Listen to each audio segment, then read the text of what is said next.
Hello friends, welcome to back my YouTube channel GSP academy.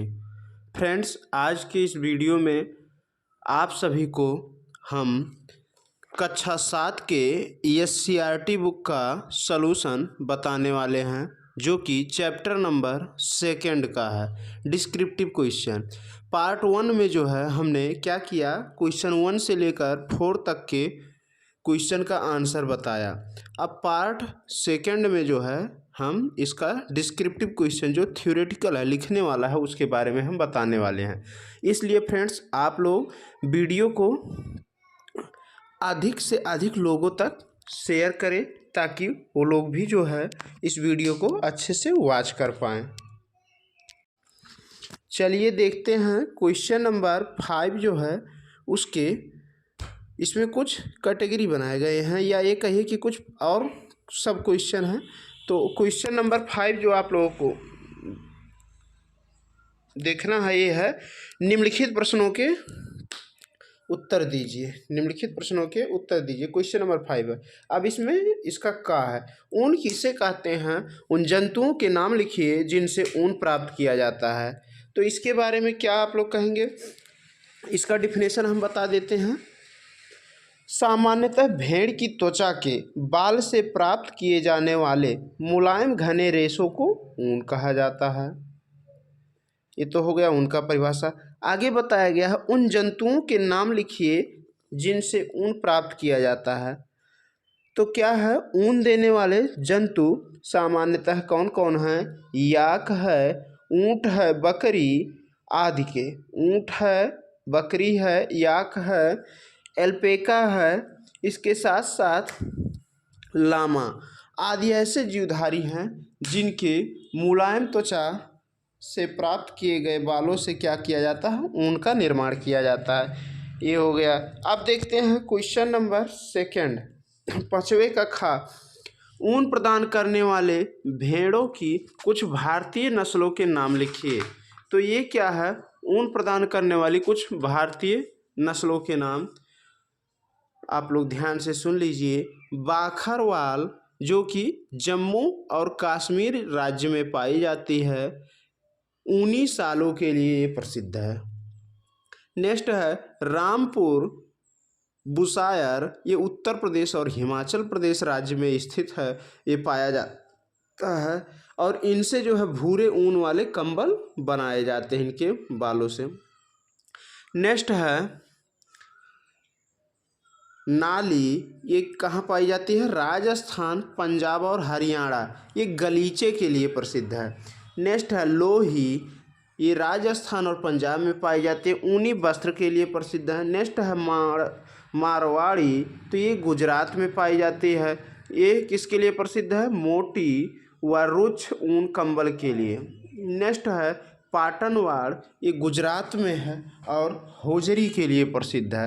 तो friends, ये रहा ऊन प्रदान करने वाले कुछ भेड़ों की भारतीय नस्ल।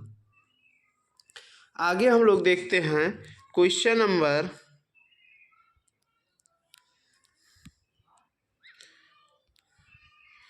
5वें का गा है, वर्णात्मक प्रजनन से आप क्या समझते हैं? तो इसका उत्तर क्या होगा, आप ध्यान से सुन लीजिए। वर्णात्मक प्रजनन किसे कहते हैं?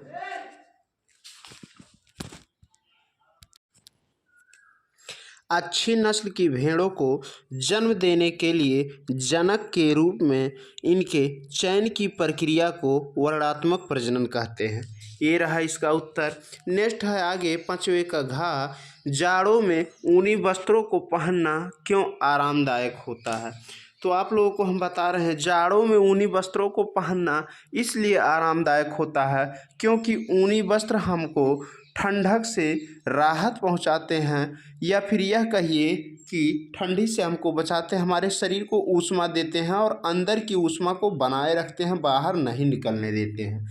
ये चीज़ें हैं।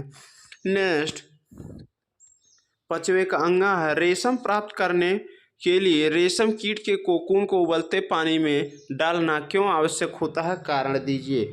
तो इसमें क्या है, इसका कारण, रेशम प्राप्त करने के लिए रेशम कीट के कोकून को उबलते पानी में डालना इसलिए आवश्यक होता है क्योंकि उस पर लगा हुआ चिपचिपा पदार्थ उसी पानी में घुल जाता है, जिससे हम रेशम प्राप्त करते हैं। नेक्स्ट है 5वें का, इसमें छठा क्वेश्चन आ गया। रेशम कीट के विभिन्न किस्मों से प्राप्त कुछ रेशम रेशों के नाम लिखिए। तो रेशम कीट के विभिन्न किस्मों से प्राप्त कुछ रेशम रेशों के नाम टसर रेशम, मूंगा रेशम, एरी रेशम, ये सब क्या हैं? रेशम कीट के विभिन्न किस्म हैं, जिनको हम टसर रेशम, मूंगा रेशम, एरी रेशम आदि के नाम से जानते हैं। नेक्स्ट क्वेश्चन नंबर 7 है, ऊन तथा रेशम के दो दो उपयोग लिखिए। तो क्या है ऊन के दो उपयोग? टोपी बनाने में, स्वेटर बनाने में। रेशम के दो उपयोग घाघरा बनाने में, बनारसी साड़ियाँ बनाने में। नेक्स्ट क्वेश्चन नंबर 8 है, भेड़ के रेशों को ऊन में संसाधित करने के विभिन्न चरण। तो जो भेड़ का रेशा है उनको ऊन में संसाधित करने के विभिन्न चरण क्या हैं? चरण नंबर 1 है, इसको फ्रेंड्स हम सीरियल वाइज बोल रहे हैं, आप लोग ध्यान से सुनिए। इसको हो न सके तो कॉपी कलम लेकर के आप लोग इस आंसर को नोट कर लीजिए, ताकि आपका नोटबुक भी एक तैयार होता चलेगा और आप लोग को परीक्षा में बहुत ही फायदा मिलेगा इससे। तो क्या है भेड़ के रेशों को ऊन में संसाधित करने के विभिन्न चरण? स्टेप फर्स्ट, भेड़ों के बालों की कटाई। सर्वप्रथम क्या किया जाएगा? भेड़ों की कटाई, बालों की कटाई की जाएगी। सेकेंड स्टेप है अभिमार्जन किया जाएगा। थर्ड स्टेप है छटाई किया जाएगा। फोर्थ स्टेप है कताई किया जाएगा। फिफ्थ स्टेप है रंगाई किया जाएगा। सिक्स स्टेप है ऊनी धागा तैयार किया जाएगा। ये चीज़ें हैं। इतना प्रक्रिया के बाद क्या होता है कि भेड़ के रेशों से ऊन प्राप्त होता है। नेक्स्ट क्वेश्चन नंबर 8 है, रेशम कीट के जीवन चक्र का सचित्र वर्णन कीजिए। तो रेशम कीट के जीवन चक्र का सचित्र वर्णन क्या है? इसमें आप लोग ध्यान से देख लीजिए क्या होता है।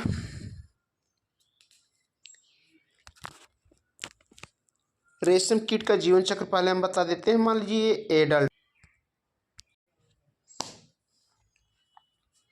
रेशम कीट के जीवन चक्र का क्या करना है? सचित्र वर्णन करना है। तो इस सचित्र वर्णन को हम लोग देखेंगे कैसे।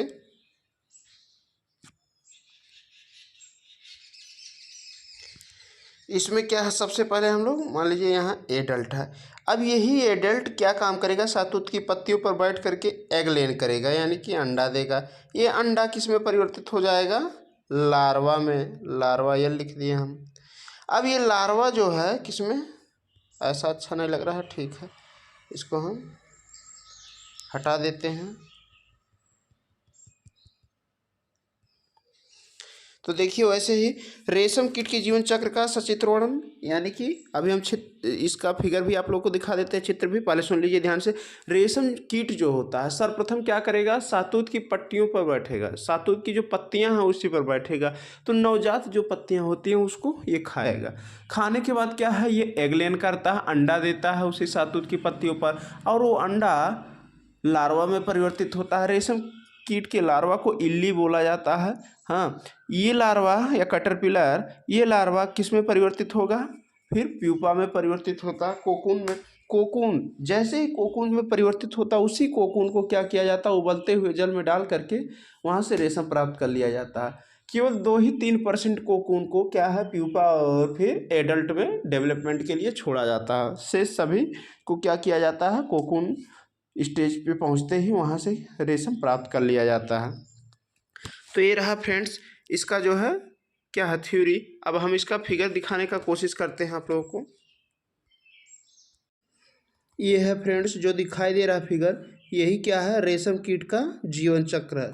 देखिए क्या है, शहतूत का पौधा, उसी पर उसका क्या है? एडल्ट। एडल्ट जो है शहतूत की पत्तियों पर बैठकर अंडे दिया, वही अंडा लार्वा में परिवर्तित हुआ, और ये लार्वा को इल्ली बोला गया है।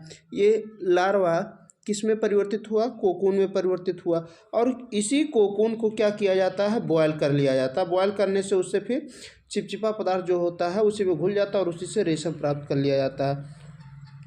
ये रहा फ्रेंड्स। अब दिखाते हैं हम, आगे देखते हैं। तो इस वीडियो में फ्रेंड्स हमने जितना भी क्वेश्चन दिया गया था इस चैप्टर का, उस पर हम चर्चा कर चुके हैं, आप लोगों को समझा चुके हैं, और हमको उम्मीद है आप लोगों को समझ भी आया होगा, समझ में भी आ गया होगा।